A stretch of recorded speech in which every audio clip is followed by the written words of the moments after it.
2 weeks. Ó ti tó dé kan lónìí. Less a week today. Olúwa dúpẹ́. Lord, we thank you. Ní orúkọ Jésù tó fẹ́ kó gba ìyìn wa. Accept our praises in Jesus' name. A tún bẹ̀rẹ̀ pẹ̀lú yín náà nìyí. We are starting with you, O Lord. Mú wa làjà. Help us to stay through. Ń tà á fẹ̀rìnrìn àjò náà. What we're going to use to stay through this Tí journey. a fi gúnlẹ̀ láyọ̀. That will get there safely. Pípé bá dún kọ́dún yìí tó parí. If the trump sound before the end of this Tàbí year, tó bá pẹnikẹ́ni lára wa. or if you call upon each and any one of us Tí a fi débi ayọ̀ yìí. in order to get to the place of joy, Olúwa fi lé wa lọ́wọ́. give to us, O Lord. Ràn ọkàn wa lọ́wọ́. Help our soul. Ràn ọkàn wa lọ́wọ́. Help us, O Lord. A ó júbà yín. We will exalt you. Ní orúkọ Jésù ni mo In gbàdúrà. Jesus' name I pray. Ẹ jẹ́ á jókòó. Let's be seated. Àkòrí tí mo ní láàárọ̀ yìí ó ní kókó mẹ́fà mo sì fẹ́ parí ẹ̀. The theme before me this morning has 6 top Torí topics. iṣẹ́ ìránṣẹ́ àárọ̀ yìí nìkan ni. Because it's meant for this morning message. Mo sì mú Bíbélì méjì ni mo so pọ̀. Mo lo New International Version. And I added Mo jàn mọ́ New Living Translation. Mo pe àkórí ẹ̀ ní èdè Bíbélì tó rọ̀ tá a mọ̀ dáadáa ni. I called it You the topic. will flourish. I repeat, you will flourish. That is, you will be well, active, prosper, be spiritually and physically healthy. Ààrẹ á le koko, ó ṣe dáradára nínú ẹ̀mí àti nínú ara, ara á sì le koko. Ẹ jẹ́ kí n lo lédè Yorùbá Bíbélì tí mo ti yọ gan-an. Torí ẹsẹ̀ ìkejìlá Psalm 92 ni mo fẹ́ gbé yẹ̀wò láàárọ̀ yìí. Let me use Psalm 92 this morning. Ó yọ. You will shine. Ṣiṣẹ́ ṣáìn gan-an. Tí wọ́n bá sọ pé kinní kan yọ orúwé. You will blossom. Ó gbà. You will Ó flourish. tutù. You will flourish. Ara rẹ̀ á yá. You will be active. Ó máa tẹ̀síwájú. And you shall proceed, you progress Nínú ẹ̀mí. spiritually Nínú ara. and Ara physically. rẹ̀ á le You kókókó. will be hale and healthy. Sound, very sound. When we say something is flourishing, ara ẹ̀ yá, ó yọ, ó tutù. You will flourish, you will blossom. Ó ń dàgbà. You Ó are dẹ̀ ń tó yẹ kó jáde ló ń gbé jáde. what all you ought Tí to Ọlọ́run ń dá fún. exhibit is what you Ntọ́lọ́run are dá fún exhibiting. gangan ló ń gbé jáde. What God created you Ntọ́lọ́run for dá is fún what you yóò are jáde exhibiting. nínú ọdún ìbò ṣe lọ. That will exhibit out of the life this year in Jesus' name. Amen. Ìtumọ̀ ẹ̀ nìyẹn. That's the meaning. Lọ́nà tá a fi lè sọ ní Yorùbá kó yé wa. Ṣùgbọ́n ní èdè òyìnbó kékeré láì lọ jìnnà. But in English Very translation, active, you'll be active, prosperity, spiritual and physical healthiness. Psalm 92 ni mo fẹ́ lò. Ibẹ̀ mo ti máa lajá. you shall use Psalm 92, Ẹsẹ̀ ìkejìlá. verse 12. Mo Olódodo dẹ̀ ní ìdí mẹ́fà pàtàkì tó fi gbúdọ̀ máa yọ.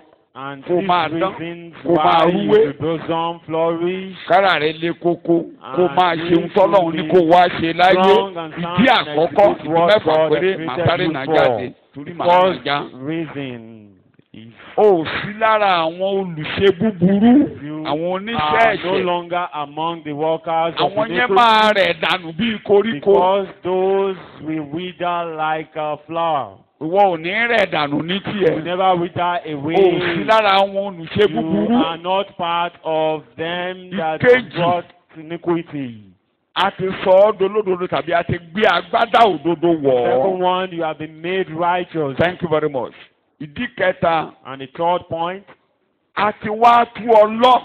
you have a been tú ọ lọ sí àgbàlá transplanted Olúwa. into the Lord's house. ìdí kẹrin. The fourth point, a ti gbé ọ sókè. your horns have been Thank exalted. you very much. a ti gbé ìwo rẹ sókè. Your horns have been exalted. a sì ti dá òróró tuntun lé ọ And you lórí. have been anointed with fresh oil. ìdí kẹrin tí o fi yọ nìyẹn o gbọ́dọ̀ yọ. That's the fourth reason why you oríyá Ògbómọ̀ṣọ́ tó ń flourish. ké ojú àlá ló ti ń ké. ẹni òróró rẹ̀ ni mí. ó ti di ọwọ́ ọ̀tún Someone was mú. shouting from ló a fi ké dream. lójú àlá. Shouting, he was shouting from a fẹ́ẹ́ni dream. òróró rẹ̀ ni mí.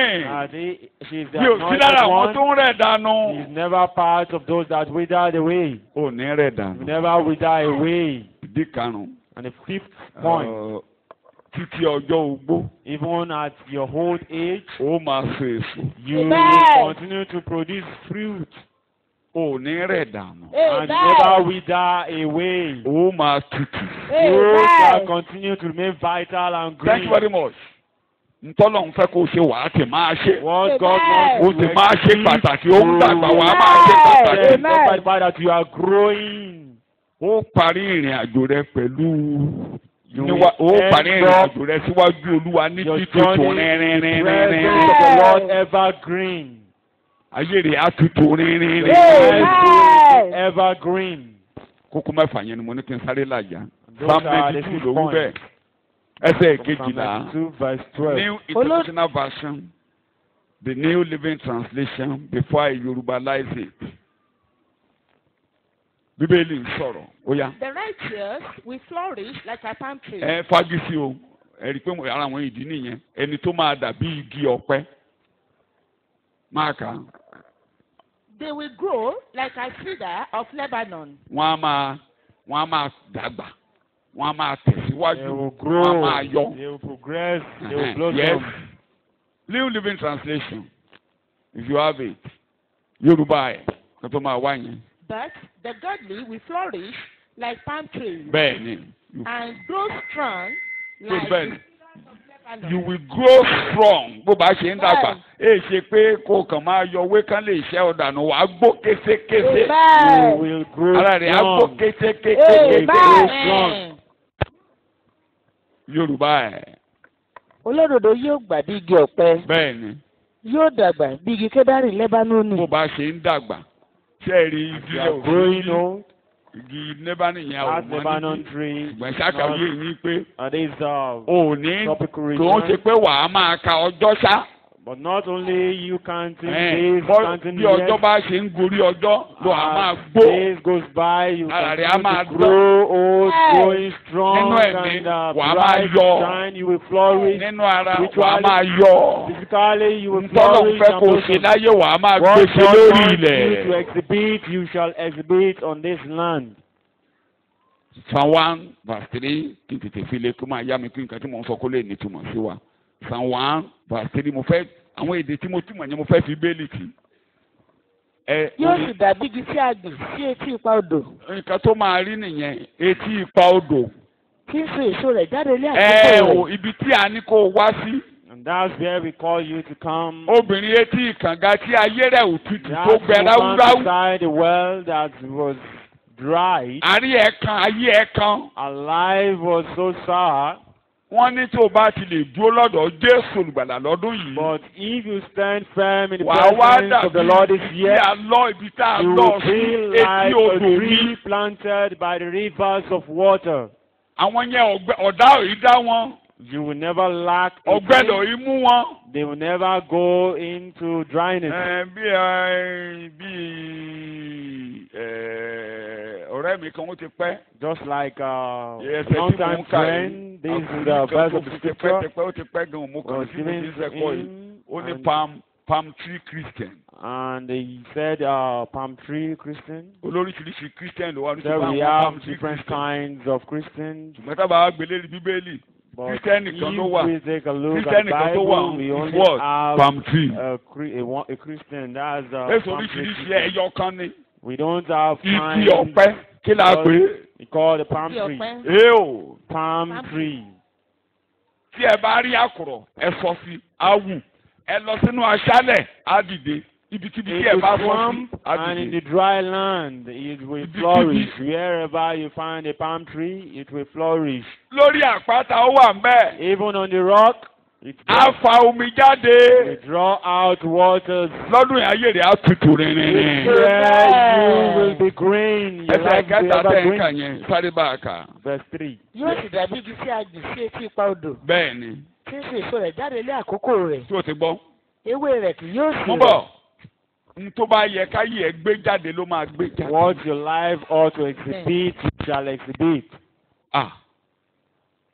ò ní jẹ́ igi tí ò léso lákòókò èso. You will never be a fruitless tree at the point. kí ló mú where you Jésù gẹ́gùn lérí igi yẹn What made tó lẹ̀ Jesus to gẹ́sẹ̀? cause that tree? àkókò tó yẹ kó rí èso lórí rẹ̀ kò rí Because èso. the time he Kódà ought ò ní to ká see èso lórí fruit, ẹ̀, he igi never ọ̀pọ̀tọ́. sees fruit. Ó dẹ̀ And he gbẹ sílẹ̀. caused that fig tree. pé ó yẹ ká rí nǹkan jẹ níbẹ̀. That this tree ought to bring out fruit. We ought to Mo see bá àwọn ọmọ something mi out sọ̀rọ̀ of láàárọ̀ this yìí. tree. I was exhorting mo my ní ojú children wọn ni this mo ń morning. wò. And I Àwọn was ọmọ mi. telling them that Bá I'm wọn looking sọ̀rọ̀ at your láàárọ̀. face. mo ní tọmọdé And bá I ti said, dàgbà. whenever a Tó bá ti child dé grows stage kan, old at a a máa particular tẹ́sí stage, bàtà bàbá ẹ̀ nù lé. he or she will be trying the Ìjọ tí bàtà sandal bàbá ẹ̀ bá ti or the size ẹ̀. shoes of his father. tí bàbá yẹn ò bá gbójú dáadáa And kó tètè ra sọmọ yẹn if fún. the father not buy a new adélé one lọ́pọ̀ for bá kò ní bá bàtà rẹ̀ nù lé he mọ́. might not see any of his Ṣé mo parọ́? shoes again. So mo ní mo fẹ́ kán wọ bàtà mi. And I was telling them that they should Mo ní kán má wear kánjú o. that they should not be in a hurry. Wọ́n á fún ọ nítan ọmọkùnrin kan tó kánjú. I explained Mo about bá bá one sọ̀rọ̀ mo of kẹ́kẹ́kẹ́ kò gbọ́. I Ìjọ sọ́lọ́ máa talked ṣàánú to fún. him. He never answered and Wọ́n wá rí i. Ó kánjú lọ dákẹ́ May ìránṣẹ́ God kalẹ̀. Ó kò sí reveal ní ìṣẹ́ himself. ṣọ́ọ̀ṣì o. Ó lóun ní dúró ní abẹ́ olùṣọ́àgùtàn yẹn. Ó he lóun náà ti left dàgbà. Ó under náà the ti tó dákẹ́ administration of ìránṣẹ́. his minister and Kódà went ó tó to mo ń bá sọ̀rọ̀ that ó is ní your àti ministry. pásọ̀ ó ní kan ni I wọ́n was ti fi exhorting him. àkọlé. He said, him You're and his not pastor, their colleagues, and I was Bàtà náà telling máa wá him. ṣàánú rẹ̀. And when God was about to Wọ́n have á mercy fi upon ìpàdé him, kan hàn. and Ó revelation wá wọ was ìwé revealed tó unto him, tóbi jù lọ. and he wore Ó wá a dé fìlà tó large jù lọ. garment, Bàtà tó wọ̀ tóbi a kẹ̀jẹ̀gbẹ̀. big cap, and Kò wá lè oversized dágbẹ́sẹ̀. shoes. Ó wá ń And gbèwù he yẹn wasn't kíá. able to Bó ṣe lift ń his gbèwù leg. náà ni fìlà ń jábọ́ ló ń And fọwọ́ as he kọ. was moving, he wasn't able to move with Ìgbà it. tán máa pè tán máa big sọ pé regalia. a máa rí ṣìpáyà kan sí ọ̀wọ́ And arákùnrin. when they Ṣe ló told him dọ̀bálẹ̀. that we see this revelation, Ní and ìgbà tóun ti he pọ̀ prostrated. níṣẹ́ lòun mí ṣe ṣíyàn. said he has been struggling. He has Ó been ṣe struggling wólẹ̀ with ni. it, and he Tó padà prostrated abẹ́ and ẹ̀kọ́. went back to the ministry Torí kò tí ì tó bàtà wọ̀. because he's not Ẹ farabalẹ̀ o. matured Ẹ enough. farabalẹ̀ o. So be calm, be patient. Bàtà tá a bá bọ́ ẹ̀yin ló Because máa kó sẹ́sẹ̀ o. The shoe we off, Ìwú wa you ẹ̀yin shall ló máa wear. wọ̀ o. You will wear So what kàtà you àwọn have. ojú yín fún nìyẹn o. And that's why we are looking onto your Ẹ face. má jẹ́ kó nǹkan lé yín lọ o. Don't Àwọn allow nǹkan tí mo bá sọ̀rọ̀ ó anything yé wọn to bẹ́ẹ̀ scare yẹn o. you away. You already Ni mo know bá sọ̀rọ̀. yourselves. Ẹ̀yin mò ń bá sọ̀rọ̀. So ẹ máa dàgbà. You shall Ẹ grow máa old, tutù. you will flourish, Ẹ máa yọ. and you will Ara boast. yín á le kókókó. You shall be strong. Bíbélì lẹ́ ń kà sọ òyìnbó àti Yorùbá ẹ̀ papọ̀. And it shall be like a tree, firmly planted and tended Oh, by God. streams of water. Wọ́n gbìn dáadáa. Wọ́n gbìn dáadáa. Firmly He planted. was planted Máàkà firmly. yes. Ready to bring forth fruit. All in the time ṣe bá ti season. dọ́dọ̀ ẹ̀ améso jáde. Tó àkókò máa ń tó téèyàn máa ń fẹ́ rí èrè ohun tó ṣe. A time will come when you want Èdè tí to mo lò receive fún àwọn ọmọ your láàárọ̀ ẹ̀ nìyẹn. reward, and that's Mo one ní of tó kété bá the dàgbà kí náà ló máa ń ṣe. advice and the words that Àmọ́ you, bóyá òótọ́ ni o, whenever bóyá ó máa ń yan you ọmọ grow rẹ̀ old, àmọ́. you will be Ṣùgbọ́n kìnìkan ló ṣáà expecting clear something from your tó clear fún wa young. ni wípé And it's very clear to àkókò us kan máa ń tó that téèyàn máa ń fẹ́ rí èso tó time mú will àwọn ọmọ tó come bí. that you will want to Ẹ ní receive the ṣàṣedànù. fruit of your labor. You never labor in vain. Tí Jésù bá lébọ̀ lérí rẹ̀, If Jesus gbogbo yín bá sọ pé Jésù labored, ṣiṣẹ́ lórí ayé yín Jesus Christ's work on ó the yẹ kó life, rèrè lórí rẹ he ought to receive his reward. àbẹ́yẹ kí Jésù rèrè lórí rẹ. He ought to receive Eo, the fruit of èdè his mò ń lò nìyẹn labor. lọ́dún ẹ̀ sọ pé lórí ẹsẹ̀ rẹ Olúwa Right wàá foot, rèrè lórí mi You shall receive the fruit of àkókò your tó yẹ kó labor. rèrè lórí mi rè é And this is the time you ought to receive àkókò yìí ló yẹ the kó fruit of rèrè your lórí labor. mi This is the time you ought to receive so the lọ́dún fruit ẹ̀ of your wàá rèrè labor. lórí ayé mi. You shall receive the fruit of your labor of ẹ ṣe pé life. kí mi máa mú wá ní gbogbo gbà wàá rèrè lórí mi. Be asking you all times, you shall receive the fruit of your labor over my life. mi ò ní kú ọ lọ́nà bàbá. I will never fail you, Father. ní orúkọ Jésù ni mo gba In àdúrà. Jesus' name I pray. jókòó. Be seated. Igi eléso ní àkókò èso nìyẹn. Ìgbà tí Pétérù máa gégùn lérí àwọn kan tó gbẹ́kọ̀ burúkú jáde. When Ó ní Peter àwọn was about to call igi aláìléso. those that are Ó ní wọ́n á parun pátápátá. they are fruitless trees. Wọ́n ò so èso nígbà àkókò èso. Because they do not bear Ṣùgbọ́n ní fruit at the tiẹ̀ time. ní àkókò èso But ó at so the time of èso. fruit you shall bear fruit. Amen. So nǹkan tá à ń sọ láàárọ̀ ènìyàn wá. That's what we are saying this morning. Ewé rẹ̀ ò ní rẹ̀ dà. You will never wither away. Its Ara- leaf. Yes. Its leaf shall not fade or wither. O ti gbọ́ bẹ́ẹ̀. Èyí ṣe pé kò fade pé ó fade pé iye ti ń ṣá. Not that it should wither. Tàbí kó rẹ̀ dànù. And everything he does shall prosper Má and gbọ́. come to maturity. Nàwọ́ ẹ̀ báyìí síta. Stretch forth your hand. Nàwọ́ síta báyìí. Stretch forth your Kó hand dijú ẹ̀. and close your eyes. Ntún bá ti nawọ́ ilé. Whatever I lay my Yóò hands ṣe rere níbẹ̀. upon, I shall prosper. Bá ti gbọ́wọ́ in ilé. them. Whatever I lay my Yóò hands ṣe rere upon níbẹ̀. shall prosper. Lórúkọ Jésù bí ẹ ṣe ń rìnrìn God's àjò yìí name, lọ. as you are Bí walking ẹ ṣe ń through bọ́ this lọ́rùn journey, kó jọ. as you are gathering Bí for ẹ bá God, gbọ́wọ́ yín lé ẹ ó ṣe rere. whatever you lay your hands upon shall prosper. Bí Ọlọ́run bá ṣe ń rèrè nínú ayé yín As bí ẹ bá God is gbọ́wọ́ lé yín ẹ receiving ṣe rere. fruit of labor, you shall Ṣé bí prosper. wọ́n lo wí bẹ́ẹ̀ bàbá? You said Ẹ so, gbọ́wọ́ lé Lord. aláìsàn ara wọn yóò sì yá. You Bí lay ẹ bá hands gbọ́wọ́ lé upon the nǹkan sick tó and burú they yóò will heal. yóò You lay dènà. hands upon Gbogbo ohun tó shall bá rọ ẹ bá gbọ́wọ́ lé heal. ẹ̀jẹ̀ yóò wọ̀ bẹ́ẹ̀ lọ. They shall be revived. Agbára Ọlọ́run kó ṣíjìbò The yín. power of God should overshadow you. Tọ́lọ́run dá yín fún kẹ́ máa ṣe nínú ọdún yìí. What God has created you for, you should Bẹ́ẹ̀ ni execute kó máa rí it. Yes, lórúkọ so shall Jésù it mo be. gbàdúrà. In Jesus' name I pray. Amen. Amen. Ìgbà tí bàbá wa Jòhánù When our father John tó máa kọ lẹ́tà nínú àwọn lẹ́tà tó kọ sí was àwọn alàgbà. writing a letter to the elders, Ó kọ̀ọ̀kan sí alàgbà. he wrote one to the elders. Ẹ̀kẹta Jòhánù ẹsẹ̀ kejì. Third Ẹ jẹ́ ká yá èdè ẹ̀. John, verse 2. Tí mò ń sọ lè yé yín. Ẹ̀kẹta Jòhánù. Ó- Third John, verse 2. Bẹ́ẹ̀ ni Èmi ń gbàdúrà pé nínú ohun gbogbo àdúrà àpòfù rẹ ni. That's the kí ó lè prayer máa of the dára apostle. fún ọ. Pé ohun gbogbo bí ọba ti gbọ́ wọlé. That whatever you lay Lọ́dún yìí sọ upon bẹ́ẹ̀, this ó máa dára fún mi. year, this year shall be well with me. Gbogbo nǹkan tí mo bá ti fẹ́ wọlé lọ́dún yìí lórúkọ Jésù máa dára fún mi. Ní orúkọ Jésù ni mo gba àdúrà. Jesus' Amen. name I pray. Èdè mẹ́ta ló lò níbẹ̀. Kí o sì máa wà ní ìlera. Yẹn ni pé Use 3 words. lọ́dún there. yìí Now this mi ò year, ní fàìsàn ló gbà. you will be strong and sound. Ìkẹta ó yá. Third point, Àní bí ó ti dára fún ọkàn rẹ. Nínú ẹ̀mí a máa dára fún ẹ. your soul, your spirit, you shall prosper. Sọ̀yìnbó ẹ̀. Àdúrà ló máa fi gbà. Yes. Beloved, Bẹ́ẹ̀ ni. I pray that you may prosper in every way and that your body may keep well. Even as I know your soul keeps well and prospers. Mẹ́ta ni lórí ẹsẹ̀ rẹ̀. Rise to your feet. There are 3 points there. Mẹ́ta ni péré. There are 3 points there. Just 3 Tó points. wù ọ́ ṣé mẹ́tẹ̀ẹ̀ta yẹn wù ọ́. Are you pleased with the 3 Mo ní tó points wù there? ọ́. Are you pleased with the 3 points there? Ọlọ́run ó lóun gbàdúrà sọ́lọ́run. Said he prayed Ìwọ to náà God. gbàdúrà yẹn You sọ́lọ́run fúnra pray to rẹ̀. God as well. Àdúrà alàgbà yìí jẹ́ kó mọ́ mi lọ́dún This yìí. prayer point of this elder should Nínú abide with me this ohun year in all my Kó endeavors dára fún mi. that I should prosper. Nínú ohun gbogbo kó In dára all fún mi. my endeavors that I should prosper. Bí mo ṣe gbẹ́sẹ̀ lé 2019. As I lay my legs Nínú ohun my gbogbo kó upon dára fún mi. 19 in all my endeavors I shall prosper. Ìwọ àgọ́ ara gbọ́. My body. Mo fẹ́ wà ní yes, ìlera I pípẹ́. want to be in sound health. Àrùn gbogbo kó pòórá All dànù. sicknesses should disappear. Egungun gbọ́ o. Omi ara gbọ́, iṣan gbọ́ o. These veins, arteries, kí n wà ní ìlera that pípé. I should be in sound health. Bó ṣe ń dára fún ọkàn mi, ó máa dára fún ẹ̀mí mi lọ́dún As I yìí. so prosperous, Ẹ̀mí mi á wà ní ìlera lọ́dún yìí. My spirit shall prosper. Mi ò ní jẹ́ olódòdó nínú I will ẹ̀mí. not be sick Mi ò ní spiritually. jẹ́ olódòdó I nínú will never ọkàn. be sick. Mi ò ní jẹ́ ṣubú ṣiré ọmọ I will lọ́dún never be yìí. rising and falling. Mi ò ní jẹ́ this year. ẹ̀mí ìṣubú ṣiré ò ní I bá will mi lò never be nínú ọdún falling yìí and lórúkọ rising Jésù. this year in Jesus' name. Ní orúkọ Jésù, Olúwa wa ni mo In Jesus' name, gbàdúrà. our Lord, we pray. Sàmì kó kanlẹ̀. Resounding amen.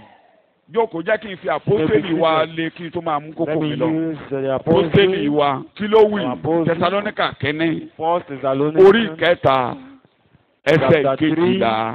verse 12. À ń túmọ̀ pé kò flourish ni ohun tó túmọ̀ sí. We are Kí Olúwa kí ó sì explaining máa what mú glory yín bí sí i. Tí o ti gbọ́, Kí ẹ sì máa pọ̀ nínú ìfẹ́ sí ọmọnìkejì yín. lọ́dún yìí mo máa bí. This year I will abound and Màá increase. nínú ara tó bá fẹ́ bímọ màá bímọ.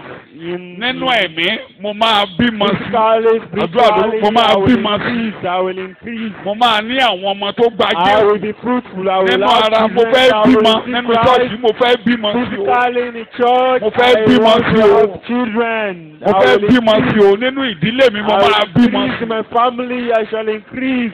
Lórúkọ Jésù In Kristi. Jesus' name. Ìtumọ̀ pé o flourish ni mò ń túmọ̀ o. The meaning of flourishing Mo is máa what I'm bímọ sí. explaining now will increase. Àwọn ọkàn àtipasẹ̀ mi wọnú ìjọ lọ́dún wọn àtipasẹ̀ mi mọ Jésù. enter into Christ, they will know Population Jesus Christ. ìdílé mi á pọ̀ sí. The population of my family will increase. Population ìjọ á The pọ̀ sí. population of the church will Population increase. ẹ̀ka wa á The pọ̀ sí. population of our branches will increase. Bẹ́ẹ̀ni, a tún ní ẹ̀ka sí gẹ́gẹ́ bí ìjọ We lọ́dún shall yìí. increase as a church this year.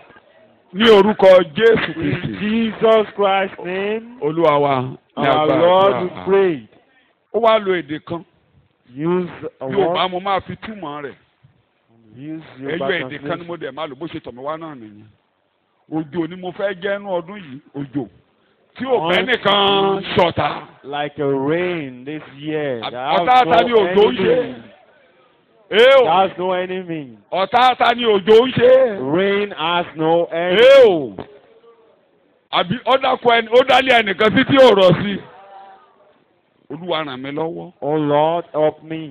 Lọ́dún yìí o. This year, Kí n pọ̀ sí nínú ìfẹ́. I should increase in Kò love. jẹ́ kí I should ìgbàgbọ́ mi jẹ́ abound ìgbàgbọ́ in tó ń love. rọ̀jò tó ń rọ̀jò How down tó your ń head. rọ̀jò sí gbogbo ènìyàn. The rain that rains Tó ń rọ̀jò sí gbogbo on all ènìyàn. men. Ní orúkọ Jésù Kristi. In Jesus Christ, Olúwa wa ni mo name, gbàdúrà. Lord, I pray. Ẹ ká ṣe ẹ lóyìnbó kí n kó ń bẹ̀ kẹjẹ kí n mú kókó mi kíákíá ká má lọlé. And may the Lord make you to increase Yes. and excel. Màá tayọ fẹ́. I will excel. Màá tayọ fẹ́. I will Màá tayọ excel. nínú ọgbọ́n. I will excel Màá in tayọ nínú wisdom. ìmọ̀. I will excel in Màá tayọ knowledge. nínú ara. I will excel Màá tayọ physically. nínú ọgbọ́n nínú ìmọ̀ I nínú will ara. excel in wisdom, knowledge. Mo gbọ́dọ̀ tayọ and nínú ẹ̀kọ́ physically. lọ́dún yìí. Mo gbọ́dọ̀ I tayọ nínú must ẹ̀kọ́. excel Màá dẹ̀ tayọ in nínú your àdúrà. Màá word tayọ nínú and your àdúrà. Wọ́n lọ́rọ̀ á prayer. máa rí mi níwájú ẹ̀ nígbà God will gbogbo. continue to see me in His presence all times. Ní orúkọ Jésù In ni mo Jesus' Christ's name gbàdúrà. I pray. And, Bíbélì là ń kà. Yes. Ìbò ẹ̀. and overflow in love for Good one belly. another and for all people. Overflowing fún ìjọ. Ẹ̀mẹ́ máa ń lo èdè kan níṣọ́ òru. The Holy Spirit was using a word during Ilé the ibi preaching. ilé ibi ìdílé kídílé tàbí àwùjọ káwùjọ. Any Tí a bá family, ti any ṣàǹkárá. gathering that Yìí will sí not ìtẹ̀síwájú. Mo show gbọ́dọ̀. affections towards ourselves, they will never progress. Bí tá a bá ti ṣàǹkárá. Overflowing. Overflowing. Where you don't show affections, don't show love, Títí a fi yourselves, ni a máa tẹra mọ́lẹ̀. we shall continue Èdè wa ò lè máa yéde ní gbogbo ìgbà. to quarrel with each other, to Ìgbà leave this mo ń sọ place. fáwọn akọrin lánàá. Jésù Now, lọ sọ pé explaining to the chorus ẹ̀ṣọ́ra yesterday, Jesus ẹ̀ṣọ́ra Christ fún said, ìbùkàrà wọn Fárísì. Take heed, Àwọn ọmọlẹ́yìn bẹ̀rẹ̀ sí í kù. you to these Pharisees and the disciples Wo were pété ìwọ ló fà grumbling. o. Jòhánù mo ní ká jẹ́ ká gbé búrẹ́dì lọ́wọ́. And I said, we Ẹ should jẹ́ ká mú búrẹ́dì lọ́wọ́. bàbá ń béèrè búrẹ́dì bẹ́ẹ̀. And the father was asking for Láti mi bread. bára àwọn jà. They were fighting Ìgbà tí themselves. Jésù wá rí i pé ewu lẹ tún When para lé Jesus lórí asked, Pétérù why àti are Jòhánù you àti quarreling with Bàtílómíù. yourselves, O you disciples? Kò yé eyín pé èmi ni mo fún àwọn Don't you understand 5,000 lákàrà àti that I búrẹ́dì jẹ. gave those Mo fún àwọn kan ní 4,000 people jẹ. fishes Ẹ wá ń sọ̀rọ̀ and pé loaves ògbé of bread, búrẹ́dì lọ́wọ́. and you are quarreling with Ẹ̀kọ́ ni mo yourselves ní because kẹ́ ẹ of this kíyèsí bread. ẹ̀kọ́ I burúkú mo am ní kẹ́ ẹ má only telling you tẹ̀lé. that you should not follow this bad So èdè dogma. máa jáde nígbà míì tí ò ní yéèdè. Messages might come forth that you will Ìyẹn ò never sọ yín understand, dọ̀tá. but that doesn't make you enemies. Ẹ̀kọ́ lè débẹ̀ tó lè má lè mọ náà yín létí. Message might get to Tó bá ti jẹ́ the lódodo ni ọ́. if you are righteous. Nǹkan mẹ́ta ló máa ń da ayé èèyàn rú. 3 points do Ẹni bá ti ẹni tí Ọlọ́run bá ti wẹ̀ mọ́. whoever that is not Mẹ́ta ló ń seen, ba ayé ènìyàn 3 jẹ́. things do Ọlọ́run ló ti máa wá. destroy human Ọlọ́run á rán èèyàn búburú sí ẹni and yẹn kó God máa will lè ká. send a wicked one to the person. Ìkejì, á rán ẹ̀mí èṣù And the lélẹ́yìn. third person, the second Ìkẹta, point is á yan olùkọ́ kan wá máa rojọ́ mọ́. and accusers is the Mẹ́ta third tó ń da ayé èèyàn rú nìyẹn. point, the third one that Owó ló ní ìdìbò destroyed. mẹ́tẹ̀ẹ̀ta. Which one do you need out of the 3? Ṣé kọ́lọ́run rán èèyàn sí ọ? Is it that God should send Kọ́lọ́run rán you ẹ̀mí human that èṣù sí will ọ? thwart your life, Ó or yan evil olùkọ́ spirit, kó fẹjọ́ ẹ̀sùn or níwájú Ọlọ́run. accusers? Tí ò bá ti fẹ́. And if you don't want Jésù that, mo dé mo yọ̀ǹda you ayé say, mi Jesus fún ọ. Christ, I'm here, I surrender my life Ṣé to ló you. wẹ̀ mí mọ́ mi ò fẹ́ bẹ́ẹ̀ nìkẹ́ni jà You lábẹ́ ọ? cleanse me, I don't want Ó to wẹ̀ fight mí mọ́ mi anyone ṣe ló under dárí the ẹ̀ṣẹ̀ jì heaven. mí. You Ó have pa cleansed ẹ̀ṣẹ̀ mi me. lẹ́mi ò gbúdọ̀ tó You ka are ìbí forgiving sẹ́nikẹ́ni me. lọ́rùn You mọ́. are Tẹ́lẹ̀ ẹ̀ kó forgiving me gbàdúrà more bẹ́ẹ̀. than your Mi ò head. gbọ́dọ̀ ká ìbí And pray so. sẹ́nikẹ́ni lọ́rùn mọ́. Mi ò gbọ́dọ̀ ká ẹ̀ṣẹ̀ sẹ́nikẹ́ni lọ́rùn mọ́.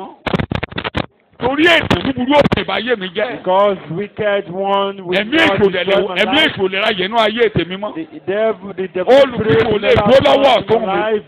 The accusers, Olùfisùn ò lè dúró lọ́wọ́ the ọ̀tún mi. accusers never be at my right hand. Ní orúkọ Jésù Kristi ni mo gba In àdúrà. Jesus Christ's name I pray. So tó bá ti yí ọ pé If you are èèyàn well búburú kankan. clear that no evil Ọlọ́run man, ò rán èèyàn búburú sí ọ. that no evil man is being sent Ọlọ́run to ò rán you, ẹ̀mí èṣù sí ọ. evil spirit is not sent to you. Bí èèyàn bá ṣèpèlé ọ ṣèpèlé If àmọ́. anyone curse you, you will Ẹ dá mi never be lóhùn. cursed. Kí ló wá fẹ́ bàjà lé And lórí? why do you want to fight against the person? Kí ló wá fẹ́ bàjà lé lórí? Why are you quarreling with the person? Kéèyàn káṣọ ẹ lọ. If your garment is Kí being ló wá fẹ́ taken bàjà lé away, lórí? why do you want to fight? Nígbà with tó ti such mọ̀ a pé person? Ọlọ́run ò When rán you níṣẹ́. already know that the Lord Tani mo ní kò hasn't ṣe? sent him. Tọ́lọ́run ò bá ti rán níṣẹ́. If the Lord has Òun not àtọ́lọ́run sent nìyẹn. him, he Ire ló máa remains tinú ẹ̀ only jáde him fún and the mi. Kí Lord. ló máa tinú ẹ̀ jáde Good fún ọ? things will exude out of it for you. Òbí ẹ̀ tó fi gbúdọ̀ gbàgbé ẹ̀. And that's more reason Tinú ẹ̀ why lọ. you should forget about that Tinú ẹ̀ yọ sí gbogbo ẹ̀. and be pleased with all men. Point number 1.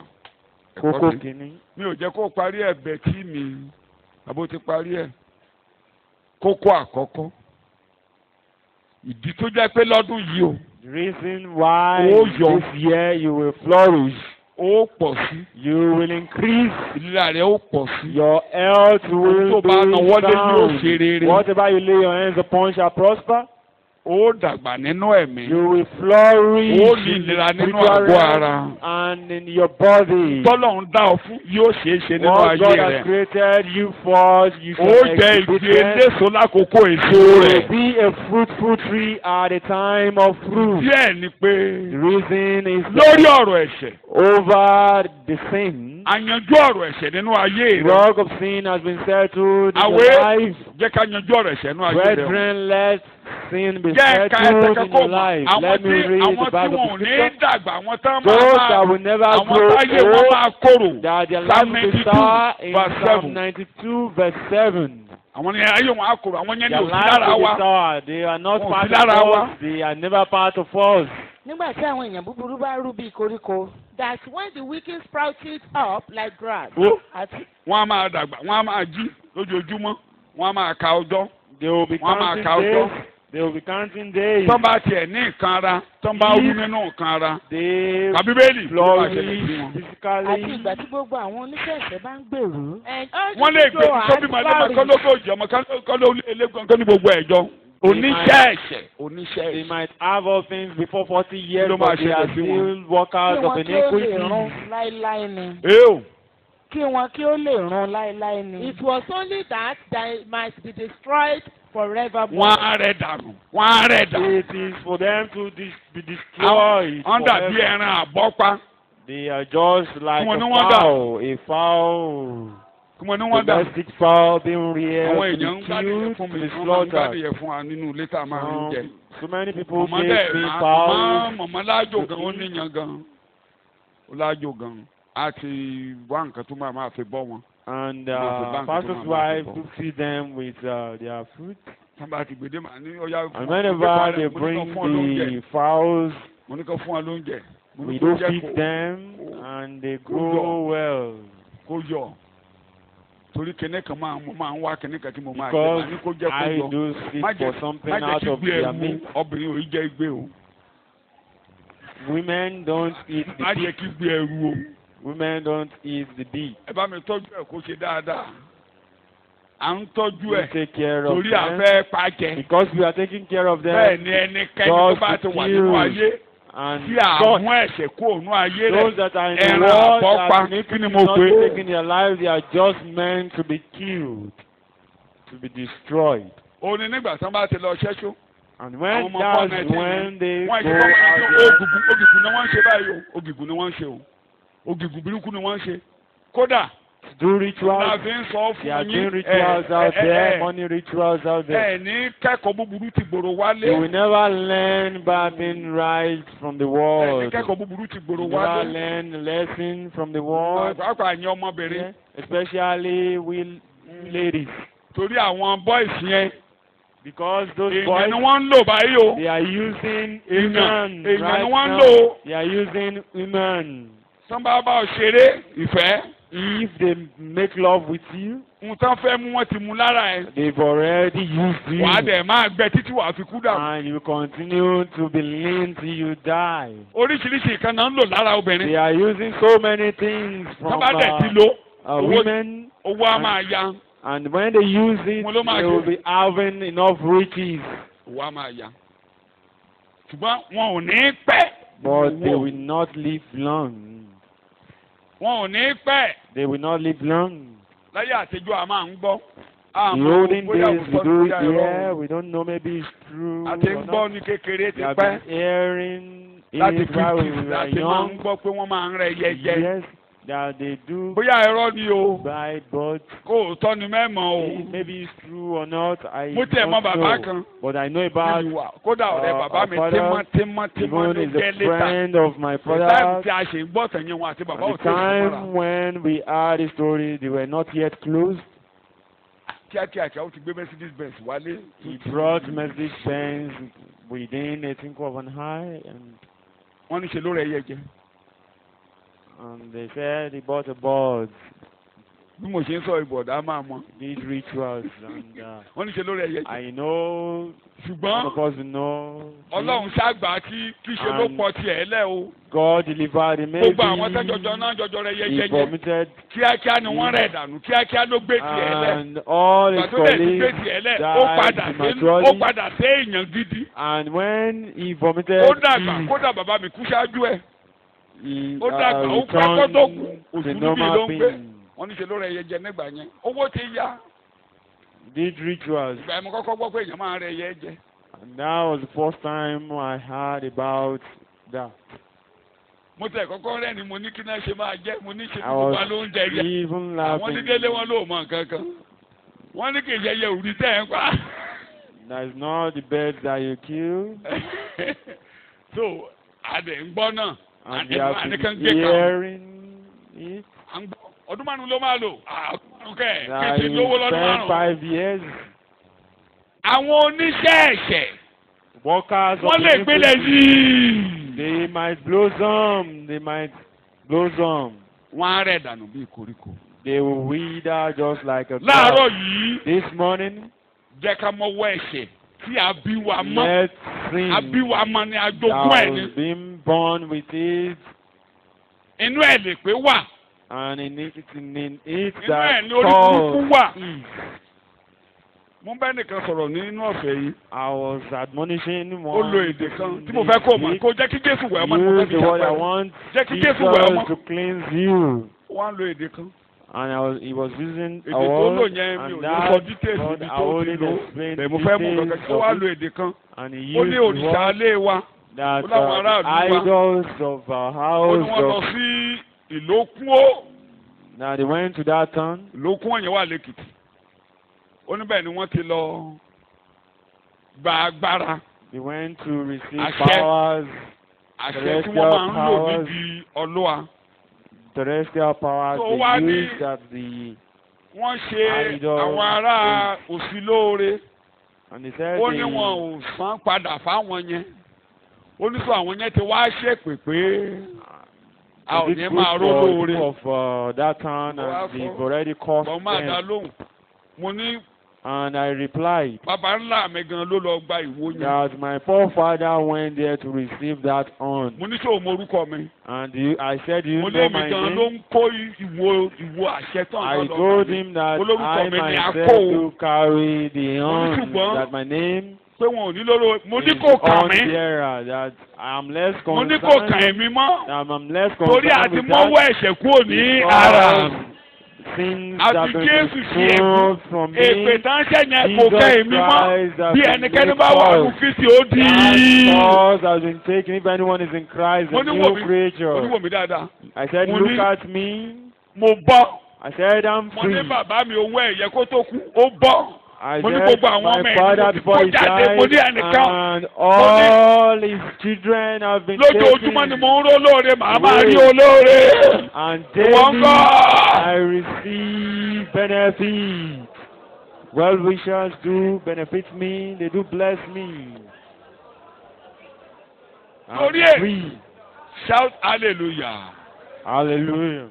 mo ní mi ò ní ìdí láti lọ wádìí ṣé kí mi lọ sí ìlòkù ó ní kí mi la. I don't need to find out. Ìyẹn ò I don't kàn need mí. to find out. I'm less mi ò fẹ́ concerned mọ̀ about that. ìjìnlẹ̀ Sátánì. I don't want to know about the àkàìméyè mystery of èpè tó ti Satan. lọ.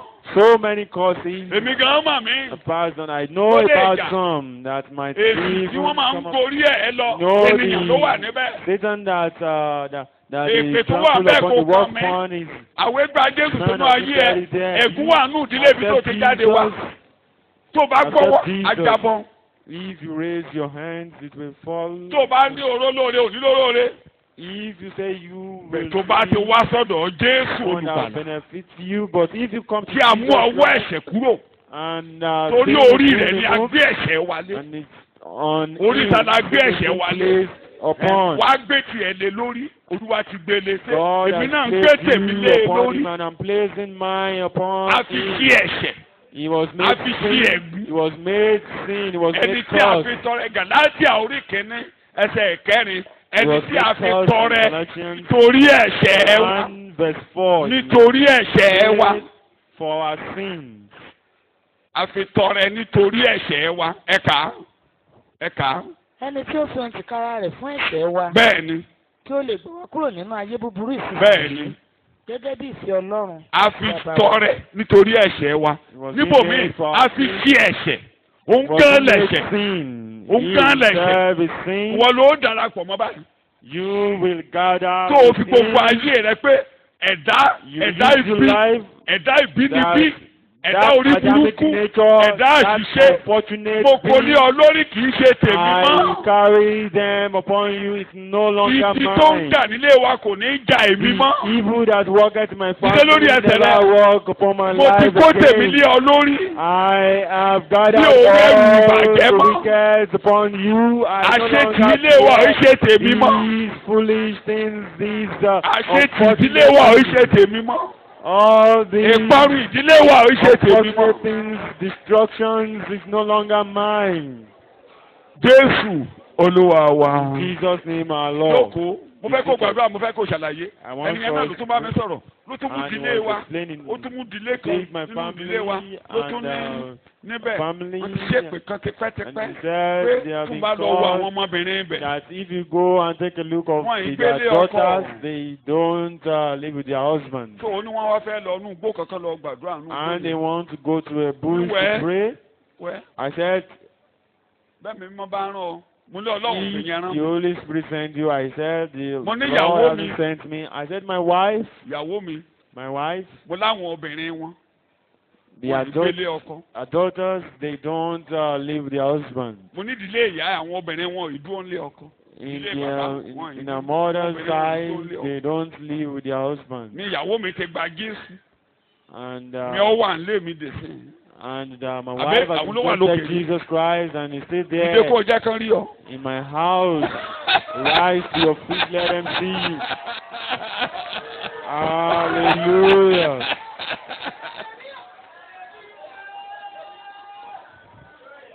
Ó lábúrò kan. She has a Ọmọ younger ńkù ẹ̀ one. ni. Ọ̀nkù ẹ̀ yẹn. Bàbá ìyàwó mi ló train ẹ̀. Ọmọ yẹn ja eré ètì nígbà tó wà lọ́mọdé. A cousin. Skẹ́ẹ̀tì ẹ̀ ò ní jù báyìí. That lady is Ó a pọ́n flat, ó fine. light in complexion. Bàbá ti wàásù Jésù ti aṣojú péré. And whenever we Àfi bring ní God's Jésù truth to olùgbàlà her, fọwọ́ gan kúrẹ́. until Jesus gba Christ Jésù olùgbàlà. called her and she accepted Jesus Christ. Bó ṣe ṣègbéyàwó nìyẹn. And Tí he ọkọ got ẹ̀ náà gba married. Jésù olùgbàlà. And her husband Ó wà nílé ọkọ ẹ̀ mo ṣe ń sọ̀rọ̀ yìí. and she's in her Ẹgbẹ́ ẹ̀ tán husband's fi lé. house today. Wọ́n sọ́ngọ̀ ẹ̀ nílé ọkọ títí ọkọ ẹ̀ fi kú dànù wọ́n lé dànù ni. Her Ṣùgbọ́n òun bẹ́ẹ̀ bó ṣe ń sister was sọ̀rọ̀ sent yìí. away from her Ojoojúmọ́ ló máa husband. ń pe àǹtí But mi. today, Ẹ̀yin ni aṣáájú this wa. sister, Ẹ̀yin ló kó wa dé ṣé dọ́dọ̀ Jésù. you call Ẹ̀yin ni every day aṣáájú wa. that Ẹ má you dákẹ́ bring lórí God to ọ̀rọ̀ the wa o. presence of Ilé ọkọ ẹ̀ God. ló wà lónìí. And that Bí ẹnikẹ́ni young bá one wà is- nù Kristi ó dì. If anyone is in Christ, a new creature. Orí burúkú ìdílé wa kì í All ṣe tèmi mọ́ lórí ẹsẹ̀ rẹ. our family is no longer mine. Rise to your feet. The Ibi inú ilé ní òní kan ayé rẹ mọ́. Àṣetì ìdílé ní òní ṣe tiẹ̀ mọ́. Evil, the unfortunate Ìbàjẹ́ bí ní òní ṣe tiẹ̀ of mọ́. my family is never mine. Ní orúkọ Jésù Kristi, Olúwa wa ni mo In Jesus gbàdúrà. Christ's name I pray. Sọ bẹ́ẹ̀, wo o ti yọ, sọ bẹ́ẹ̀, mo yọ, mo yọ, You are out. mo yọ, You are out to ó máa flourish. dáa fún You mi. shall well with Màá me. mú èso jáde. Tọ́lọ́run fẹ́ kí n jẹ́ ni màá jẹ́ láyé. God wants A ti me mú to ẹ̀ṣẹ̀ be kúrò out lórí with orúkọ mi. Sin has been Ẹ̀jẹ̀ removed from my Jésù name. wẹ̀ ẹ̀ṣẹ̀ mi Blood of Jesus Christ nù. has cleansed my sins. Ní orúkọ Jésù ni mo In gbàdúrà. Jesus' name I pray. Jókòó. Be seated. Ẹsẹ̀ kejìlá, kókó kejì. Verse 12. Olódodo The yóò righteous, gbà bí igi ọ̀pẹ. the righteous shall flourish like a palm tree. Olódodo The righteous. nínú Kọ́ríńtì kejì In orí 2 ìkarùn-ún Corinthians chapter ẹsẹ̀ 5, ìkọkànlélógún. verse 21. Àfi kí ti ṣe ẹ̀ṣẹ̀ fún wa Jesus Christ was kí àwa kó lè made di òdodo Ọlọ́run all nínú of us rẹ̀. made righteous in God. A ti di òdodo Ọlọ́run. We have been made Rome righteous. orí karùn-ún Romans orí kẹta sorry chapter 3, 24, 25, verse 26. 24. Ẹ jẹ́ ká ka ẹbẹ̀ yẹn lákàyé. Let's read Àwọn that ẹni tí very à ń dá well. láre Ẹbẹ̀ ní ẹsẹ̀ lọ́fẹ̀ẹ́. 23 kẹ́kọ̀ọ́ yé yín. Mo fẹ́ kẹ́kọ̀ọ́ yé yín. Kò ṣe Gbogbo pé à ń ènìyàn dáná. ló náà ti ṣẹ̀. Gbogbo ènìyàn. For all Ẹni have tí a bá sinned. bí sínú ẹ̀ṣẹ̀ kó nawọ́ ẹ̀ sókè. Who that is not born into sin, Tí a raise bí your sínú hand. ẹ̀ṣẹ̀. That is never born in sin. Ẹni tí ó bá ti lẹ́ṣẹ̀ rí kó nawọ́ ẹ̀ If you sókè. have no Tí ò sin, lẹ́ṣẹ̀. raise your hands. Ó mì pé kò sẹ́nìkan. It means Gbogbo there is no àwọn one. tí ó jẹ́ pé inú ẹ̀ṣẹ̀ ni a bí wa sí pátápátá yìí. That 24. all of us that have been born in Àwọn Gbogbo sin. àwọn tí tó à ń dá dúró láre ẹ̀ṣẹ̀ yẹn lọ́fẹ̀ẹ́. a ò lè rojú rere láéláé. All are justified and All upright. wo all Gbogbo wa, òyìnbó yẹn ni kó máa sọ sí mi létí. gbogbo yín. All Gbogbo amplify ènìyàn. all gbogbo Gbogbo àwọn ènìyàn. ẹlẹ́ṣẹ̀ yẹn tó bá ti dé sọ́dọ̀ Jésù. All Mo dé sinners, o. whenever they get to Kó Jesus, lè jẹ́wọ́ gbogbo say, ẹ̀ṣẹ̀ yẹn. Jesus, here I am. Àbí mélòó ló fẹ́ jẹ́wọ́? Ṣùgbọ́n mo dé. But if you say, Mo here fẹ́ I nígbà tí am, Jésù Lord, mo dé tọkàntọkàn. whoever that say, Jesus, here I am, All Are justified. kí ni ìtumọ̀ yẹn?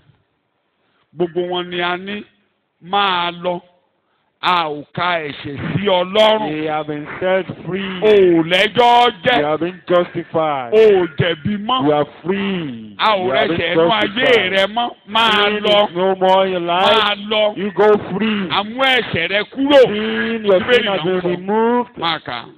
And made upright. Gbogbo wọn yẹn tó bá ti wá sọ́dọ̀ Jésù. All Ó that lè come dúró to gẹ́gẹ́ bí Jesus, ọmọ níwájú you'll Ọlọ́run. be able to stand in the presence of the Verse Lord 24 as kan a yẹn o. son. Yes, yes. And in right standing with God. Wà á rí àyè lọ́dọ̀ Ọlọ́run. And you will have place Oh, yeah. in the Freely presence of the and Lord. virtuously by His grace.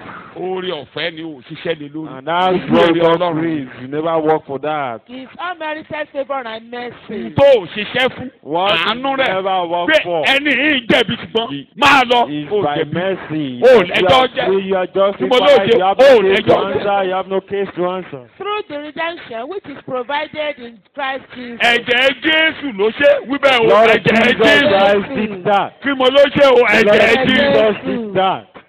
Ó ti tó. Ọlọ́run ti gbé kalẹ̀. The Lord has already planned that. Nítorí ẹ̀jẹ̀ And Jésù. because of the blood of Jesus, Òdodo Ọlọ́run wà nínú ayé the mi. righteousness of the Lord is in my life. Ẹ mà tọ́lọ́run wá ṣe. And you know what God did? Ó wá gbé He agbádá òdodo yẹn bí àmúre. carried that garment of righteousness just Tó like ń jàmùrè ní a ayẹta. bullet, just like a bulletproof, Ayẹta. Kí ni mo gbé? approve. Ó gbé wọ̀ wá báyìí. Ayẹta. Ó ní èmi yóò yọ̀ gidigidi. Ó ti wọ̀ mí lágbádá. And Ó wọ̀ mí said, lágbádá. I will Ó wọ̀ mí lágbádá. rejoice. He Amúre. has placed garments Amúre. upon me that Ayẹta. like a Job proof. 11:5.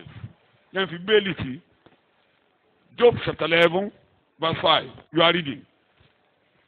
Sorry, Isaiah. I'm sorry, not Job. Isaiah 11:5. Isaiah 11:5. Job 29 mo fẹ́ lò. Job 29:14. Eléyìí tẹ́ bá ti rí inú méjèèjì.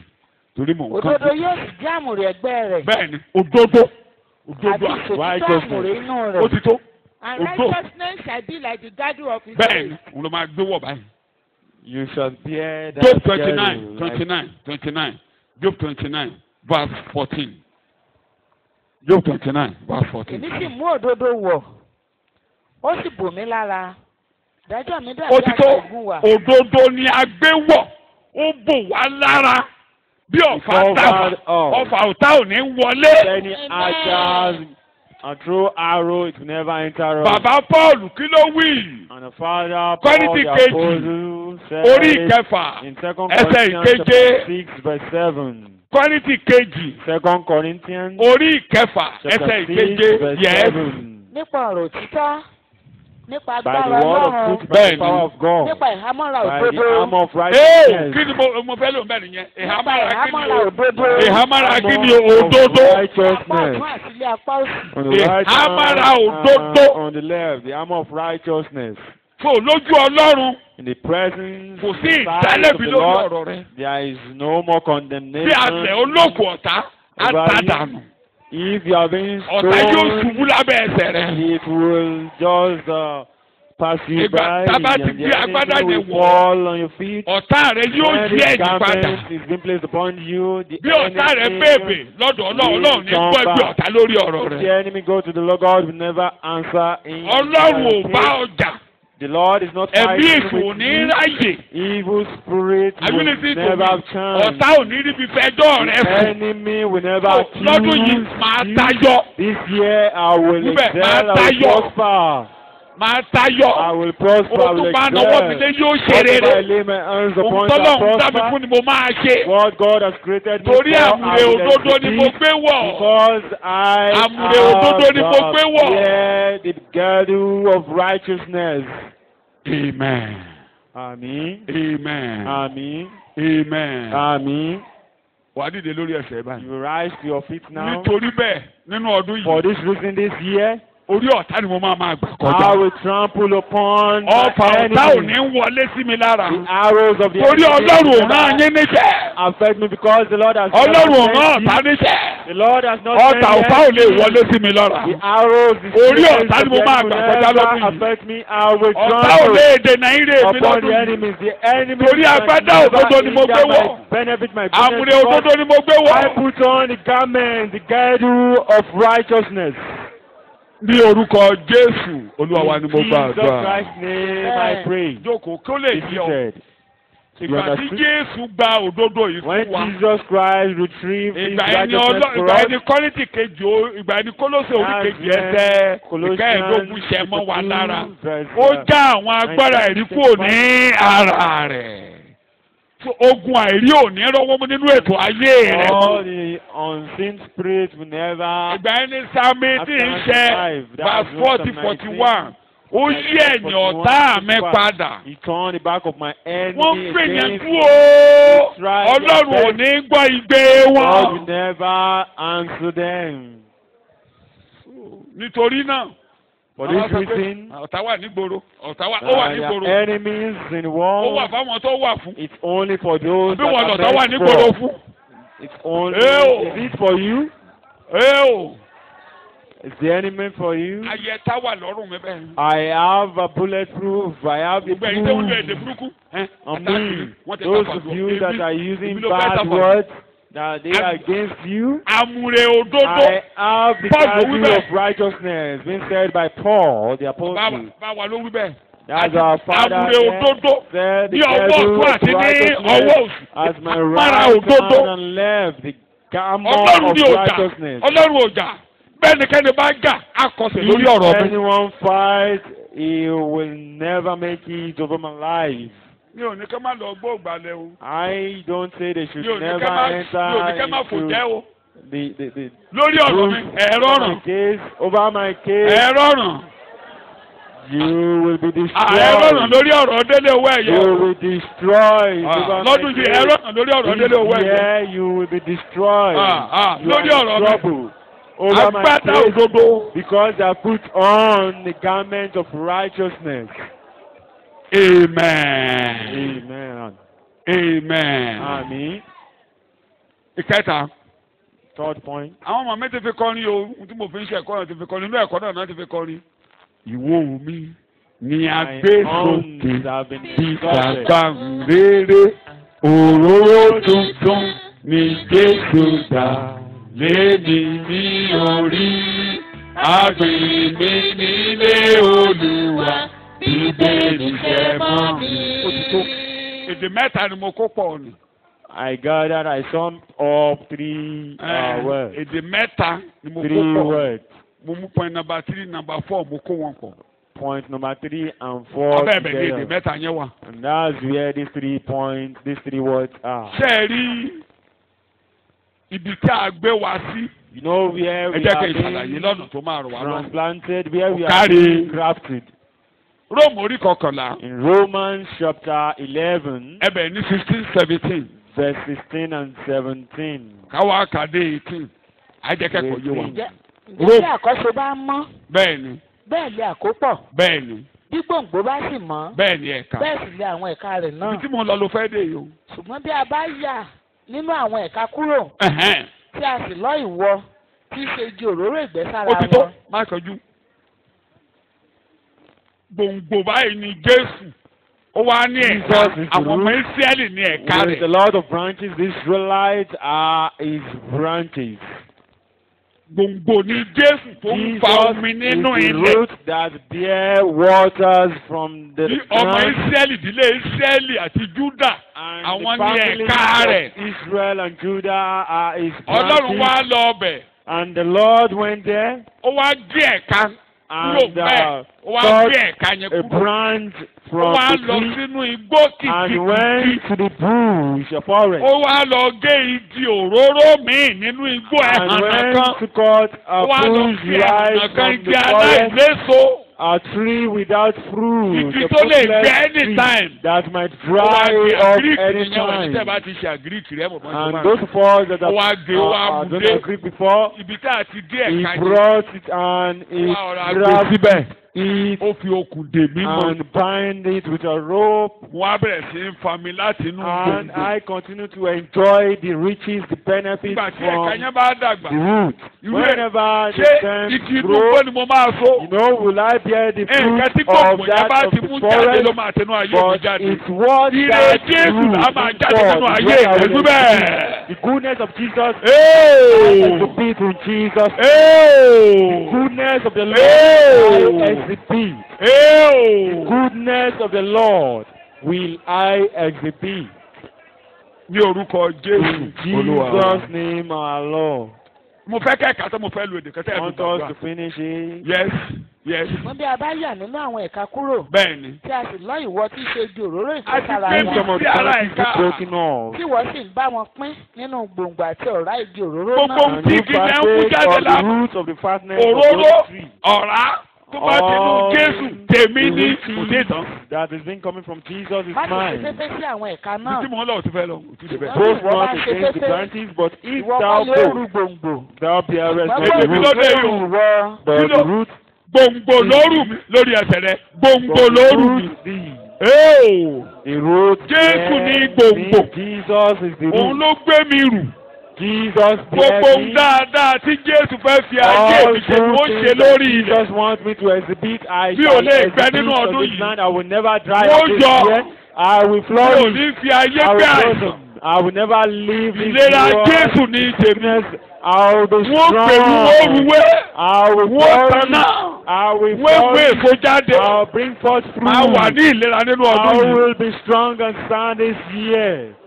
Ní orúkọ Jésù In Kristi. Jesus Christ, Olúwa wa ni mo our gbàdúrà. Lord, we pray. Ẹsẹ̀ ìkẹtàlá. Verse Ẹ̀ka ẹsẹ̀ 13. ìkẹwàá nínú mo ti bọ́ sí Read ẹsẹ̀ verse ẹsẹ̀ 10. ìkẹtàlá ni mo kà yẹn o, that is That's verse 13. We read. 92:13. New Living Translation àbí the message gbogbo wọn ló gbé pé àtẹwà gbìn ọ sínú ẹ̀ka mi ò ká má You gbéra have àkókò been tí lọ. grafted in Verse the 10, branches. 92:10 Verse Psalm. 10, ṣùgbọ́n ìwọ mi ni ìwọ gbéga. tí ìwọ Ìwọ bá mi róró. ìwọ mi ló gbéga. But you shall Ìwọ exalt ẹ̀ my ìwọ own. ẹ̀ ìwọ ẹ̀ tún fẹsẹ̀ kan túmọ̀ rẹ̀. But my own, you have exalted like a wild ox. Bẹ́ẹ̀ni ẹ mà gbá ìrírí ó máa ń ga ju gbogbo ẹranko ni. You know unicorn. Ṣé ẹ rí You ìwo have agbára long horn. You know on. nígbà tí a bọ́ sínú Luke orí kìíní 69. When we got to look. Ìwo ìgbàlà agbára ìgbàlà The yóò ti horns of lé Dáfídì salvation jáde. come from David's house. That is Luke 1:69. That's in Luke chapter 1 verse 69. Sáré kà kí n má kàn jújù sáré kà. No, no, no, gbé ìwé no, ìgbàlà no, sókè no, fún wa ní ilé Dáfídì Ìwo ọmọ ọ̀rọ̀. ìgbàlà agbára The horns of ìgbàlà salvation, the power ó of ti lé Dáfídì salvation. jáde. Right. Agbára David's ìgbàlà house. ọ̀hún. And that power of Àwa salvation ó wá ń ti di tẹ́ḿpìlì Ọlọ́run jáde. is coming from the temple of the Lord. Tẹ́ḿpìlì Ọlọ́run yẹn. And that temple Paul of the ní Lord, ẹ̀yin kò mọ̀ pé Paul ẹ̀yin ní said, tẹ́ḿpìlì don't you know Ọlọ́run. you are the temple of the Ẹ má Lord? gbàgbé àti wó tẹ́ḿpìlì palẹ̀ ní Don't let us Jerusalem. forget that temple has been Ọlọ́run demolished in ìgbélé tí a fi Jerusalem. ọwọ́ kọ́ mọ́. Jesus never reside in the house. Ẹ ti di built ilé by men. Ọlọ́run. You Ilé are the Ọlọ́run house ni yín. of God. You are Ọgbà the house of Ọlọ́run God. ni yín. You are the temple of the Lord. Tí Ọlọ́run bá fẹ́ gbé agbára jáde If the Lord lónìí. wants to Ṣé bring Jerusalem ló forth ti máa power, jáde? will he come out from Inú Jerusalem? ọkàn ọmọ It's from the ènìyàn. heart of men. Fún inú ẹni ẹ̀mí mímọ́ ti máa ráyè lu And agbára. it's from Ìwé you ìfihàn that the Holy Spirit will bring orí forth karùn-ún His power. ẹsẹ̀ kẹfà.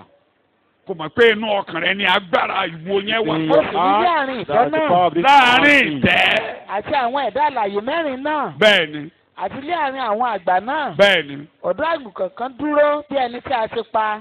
Jésù nìyẹn ọ̀dọ́ That's àgùntàn Jesus. tó ń gbé inú A ọkàn. lamb Nínú that ìtẹ́ resides in the tí heart ọkàn rẹ di and the ìtẹ́ throne Ọlọ́run. that Tí your ọkàn rẹ heart di is the tẹ́ḿpìlì throne, the Ọlọ́run. temple of the Ọ̀dọ́ Lord, àgùntàn tí a ti pa. the lamb that is Jésù tó ti pè slain. wọlé. Jesus Christ that the Ó wá person dúró that nínú is called ọkàn rẹ in, báyìí tó o bá ti ń lọ and nínú he ìrìn àjò resides in bó o your sùn. heart whenever Bó o sùn you lóru, go in ó your wà ńbẹ̀. endeavors, Bó o ń lọ whenever ní you títì, sleep, ó wà he's ńbẹ̀. there. If Ó you are ní walking, ojú he's there. méje He has àti 12 ìwo mélòó. ìwo méje. and Kà á. 7 horns. ó ní ìwo méje àti ojú méje. Tí ṣe ẹ̀mí mímọ́ tí ṣe Ọlọ́run. ẹ̀mí méje ti And Ọlọ́run. Bó o sùn. The 7 spirits of the Ó Lord. rí nàrí ohun gbogbo tó ń kọjá. And he sees Ìwọ all ló rí ohun tó ń lọ. things. He sees all Ó rí things. wọn. He sees all things. Ó rí wọn. Sees them Ó all. wá ní ìwo méje. And he has Tó bá ti rí wọn 7 báyìí. horns. Whenever he sees Tó them, bá ní agbára kan tó fẹ́ yọjú sí ọ if there lójú is any oorun. power that Bóyá òun wants sọ́ọ̀bù to ni. come Á against ti you mọ ibi tó in ti a ń bọ̀. dream, He would have Abẹ́ẹ̀dì known wọ́n where kọ́ they are coming from, and he Bó will tún be yọ past níwájú tó yọ them. lẹ́ẹ̀mẹ́ẹ̀ẹ́dógún. And if Ìwà they lọ bẹ̀, come, ìwà máa lọ bẹ̀, the ìwà máa lọ bẹ̀. arms will Ìwà máa fight lọ bẹ̀. against them. Á kàn wọ́n mọ́lẹ̀. You will knock them So ìka ò down. lè farapamọ́ jẹ ọ́ níyà. And nothing will Torí inú ọkàn rẹ ní ọ̀dọ́ afflict you àgùntàn because tí a pa. in your heart Ọ̀dọ́ is àgùntàn tí a the lamb pa. that was slain. Ọ̀dọ́ àgùntàn tí a pa. The lamb that was Mo ló slain gbé ẹ̀yìn ọmọ resides Ọlọ́run. in your heart. Eo! In your heart. Eo! In your Shout heart. hallelujah. Hallelujah. Shout hallelujah. Hallelujah. Jẹ́ kí wọ́n á fi iṣẹ́ tí ìwọ máa ń ṣe hàn ọ́. Let me Á jẹ́ kó explain mọ̀ pé what kò bá sùn o. if bá máa gbàdúrà o. you sleep, if you Kò bá wà don't nínú ìrìn pray, àjò. if Kò you bá are wà on a níbikíbi journey, o. wherever you are, Jẹ́ kí n fi bí ìwọ ṣe máa let ṣiṣẹ́ me hàn. explain how Orí kẹjọ on work. ìwé Dáníẹ́lì. In the book of Daniel chapter Jẹ́ ká 8, wo bí ìwọ ṣe máa ń ṣiṣẹ́. how on work. Ẹbẹ̀ ní ẹsẹ̀ kẹta. Verse 3 of Mo sì Daniel gbé ojú chapter mi 8. sókè. Mo gbé ojú mi sókè. Mo sì rí i. Bẹ́ẹ̀ni, Sì kíyèsí àgbò kan tí ó ní ìwo méjì bẹ́ẹ̀ni. dúró lẹ́bàá odò náà. Ẹ̀hẹ́n, Ìwo méjèèjì náà sì ga. Ṣùgbọ́n èkíní ga ju èkejì lọ. ẹ̀hẹ́n, Èyí tí ó ga jù ni ó jáde kẹ́yìn. ẹ̀hẹ́n. Mo sì rí àgbò náà. Ó kàn sí ìhà ìwọ̀ oòrùn. Torí agbára ìwo rẹ̀ nì. Because of the power of the hands, Ó ń kàn alọ́ báyìí. Yà, alọ́ báyìí. It's not. Ha. Ìgbà tó wá ń kàn Just káyẹn right, kí náà ní left, kúnlẹ̀ ló ń ṣẹlẹ̀ sí gbogbo right, ẹranko. not. Àti sí àríwá àti sí gúúsù. Bẹ́ẹ̀ni. Tó bẹ́ẹ̀ tí gbogbo ẹranko kò lè dúró níwájú Gbogbo rẹ̀. ẹ̀ ní kẹ́mi tó bá yọ sí ọ. All Méjì péré things nìyẹn ní. that come Mélòó ló wà nínú ọkàn rẹ? Méje. Mélòó ló wà nínú ọkàn rẹ? Seven. Mélòó ló wà nínú ọkàn rẹ? 7 on. Ìkan ò ní ogun kógun ò ní dúró níwájú rẹ. No trouble. Lórí No ẹsẹ̀ rẹ. challenges Lórúkọ shall Jésù. stand before you. Nípa Right to agbára your ẹ̀mí feet. mímọ́. By the power of the Holy Ọ̀nà Spirit, ọ̀kọ̀nà tí ọ̀tá bá gbà yọ lọ́dún yìí. all ways that the enemy Ẹ̀mí mímọ́ comes, wó wọn mọ́lẹ̀. the Holy Spirit Ẹ̀mí mímọ́ wó wọn will mọ́lẹ̀. trample upon Wọ́n ò ní them. dúró níwájú mi. They will never Wọ́n ò ní dúró stand níwájú in your mi. presence. Ọlọ́run alàyà wó wọn mọ́lẹ̀. Lord will Wọ́n ò destroy ní them. dúró níwájú mi. They will never stand Wọ́n ò in ní your dúró presence. níwájú mi. They shall never stand before you. Ní orúkọ Jésù In Kristi. Jesus Christ, Olúwa wa ni our Lord will àgbàdo. pray. Jókòó, kí ni Be díẹ̀? seated. What are the reasons? Òróró ọ̀tún. Refreshed oil. Ẹ jẹ́ kí n fi ibi tí mo máa fi túmọ̀ ẹ̀ túmọ̀ ẹ̀. Let me explain Zechariah. the verse of scripture. Chapter. In Zechariah chapter 4. 4. I will love it in Amplified Bible Translation. Read verses 6 and 7. Bí o bá túmọ̀ ẹ̀ dáadáa, màá tú ọ̀sẹ̀ kìíní àti kejì kẹtàkà. Then he said to me, Yes. Zechariah 4, verse 6 and 7. Then he said to me, Uh-huh. this addition to the bowl of the candlestick, Uh-huh. causing it to Ọ̀pá fìtílà. Ọ̀pá fìtílà. Candlestick. Ìjọ ló ń jẹ́ bẹ́ẹ̀. And Ọ̀pá that is fìtílà what méje church tó ń bẹ is. nínú ìjọ. Ìjọ Seven ló ń jẹ́ bẹ́ẹ̀. candlesticks in the church. That's Àwa what gbé- church is. Àwa And, gbé bóòlù sí i. Tí ẹ̀rí ọ̀pá Gold fìtílà is yẹn in nínú place. májèmú láéláé. Nǹkan tó máa ń and the ṣẹlẹ̀ ní Old pé Testament. bí wíìgì This àtùpà what àtijọ́. happened just like the olden Àtùpà days. elépo tí àwọn bàbá wa ń lò. Wool Tí ẹ bá or fi epo sí if wíìgì you yẹn. not kò ní oil, put jóná. oil in Tó ti that yé yín. wool or wheat, Ọ̀dà it bí would kerosene never. lamp yín ìjọsí tí ò bá lépo ṣó máa jóná. So àwa ṣe ilé ibi tí àwọn àti máa da òróró sí tí epo yẹn á máa jó. And a Tépo container bá was ti tán being níbẹ̀ made for iná it yẹn á in kú. order to put oil So in. iná ayé rẹ ò ní kú lọ́dún yìí. And the light of your life will Ayé rẹ á máa never. taná nínú ọdún yìí. Your life will So continue kí náà yẹn to má bàa light. kú kó o máa rí nínú òkùnkùn ayé. Ọlọ́run á wá bẹ̀rẹ̀ sí í da òróró sínú bóòlù nì. The Lord will Bíbélì ló ń kà. continue to Yes. put fresh oil in that Continue. container. Yes. causing it to yield a ceaseless supply of oil. So ìgbọ́ yẹn ceaseless supply kò lè dúró. Wọ́n rántí Will never lákòókè ní ceaseless supply of oil. It From will the never olive cease. trees. A máa dà láti ibi igi òróró ólífì. A máa sún. That Ojoojúmọ́ oil la will máa be rọ coming òróró ọ̀tún lé ọ from that lórí. olive tree. Iná rẹ̀ ò ní kú lórúkọ Jésù. Your life will never go off. Inú ẹ̀kọ́ tí màá ti kọjú màá túbẹ̀ yẹn dáadáa fún yín. Túmọ̀ ẹ̀ nìyẹn. Kẹlẹ̀ ọdẹ lẹ́ka. Ọ̀tùpá yín ti wà báyìí. A ti gbé sí. And that Ìdí òróró lamp olífì is méjì tó bẹ there, níwájú Olúwa. and Bẹ́ẹ̀ la the òróró olive yẹn á máa rọ́, tree will be made, á máa rọ́ and sínú that àtùpà. oil will be Àtùpà going yẹn dẹ̀ ní straight ìjọ. to the container, and that Ìdí òróró yẹn wà lamp lọ́wọ́ is the Ọlọ́run church, ẹlẹ́dàá gbogbo àgbáyé. Òun ló ń rọ́ sí wa nínú báyìí. and Amaro. that tree is the Lord, the creator of the Amaro. whole world, and Orí ẹ̀ ò it lè will be gbẹ. dripping, the Iná oil ẹ̀ ò is lè dripping. kú. Your life O will ní rìn never nínú òkùnkùn. be you never O ní rìn walk nínú in darkness. òkùnkùn. Never Sọ́bẹ̀, mo walk bọ́ in lọ́wọ́ darkness. ìfọwọ́tálẹ̀. Free, Mo bọ́ lọ́wọ́ ìfọwọ́tálẹ̀. free from Mo death. bọ́ lọ́wọ́ ìfọwọ́tálẹ̀. Free from Mo death. bọ́ lọ́wọ́ ìfọwọ́tálẹ̀. Free from death. Shout hallelujah. Hallelujah. Òṣèré ẹ jẹ́ kí n parí ẹ̀kọ́ ká máa lọ ilé. Let me wrap it up. Ẹ̀ka ẹsẹ̀ Psalm 92, Psalm 92 verse 1, verse 14, verse 14, verse 14. Kí n parí Wọ́n máa ẹsẹ̀. ṣe èso síbẹ̀ nínú ogbó wọn. Ọ̀kárí. Verse 14. Wọ́n sanra, wọ́n máa tutù níní. All the time. Lọ́dún yìí, mo ń gbọ́, níbo ẹ̀. Growing in grace. Wọ́n á máa dàgbà nínú oore ọ̀fẹ́ lọ́dún yìí. Amen. shall They continue shall to still grow in bring grace forth. this year. They shall Má still gbàgbé bring o, fruit. ayé à ń mẹ́fọ́ lọ́dún yìí o. The life will bring forth fruit this Ọlọ́run á rí year. ìkan lára rẹ o. God will receive. Ọlọ́run á rèrè lára rẹ o. God will receive fruit from you. Ó ní dúró darí lọ́dún yìí You o. will never be stagnant Ọlọ́run á rí this year. ìkan jẹ lára rẹ o. God will receive something from you. Nípasẹ̀ rẹ àwọn kan á gòkè lọ́dún yìí o. Some people will rise Ayé rẹ̀ á up tún this ní year. lára o. Amen. Wà á máa sanra.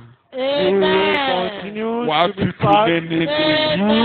You will flourish. Tọ́lọ̀ bá ti ń tọ́jú ẹ̀ tó ń tutù. If God is taking care of you and you are flourishing, Wà á kọ́ lára ẹlòmíì àbí you bẹ́ẹ̀ will kọ́. help others. Wà á kọ́ lára You will ẹlòmíì. help others. Wà á kóre jáde. You will bring Wà á forth kóre good jáde. fruit. You will bring Ayé forth rẹ̀ á kóre goodness. jáde. Your life will bring forth goodness. Ẹsẹ̀ kẹ́ni láì bẹ́ẹ̀ mú kárí ẹ̀kọ́ sí. They shall Verse bring forth 14. fruit in no day. Bó o darí gbójú bẹ́ẹ̀ lọ. If you are Òun ni mo old, ṣe ń sọ pé ẹ̀yin tó ti ń dàgbà.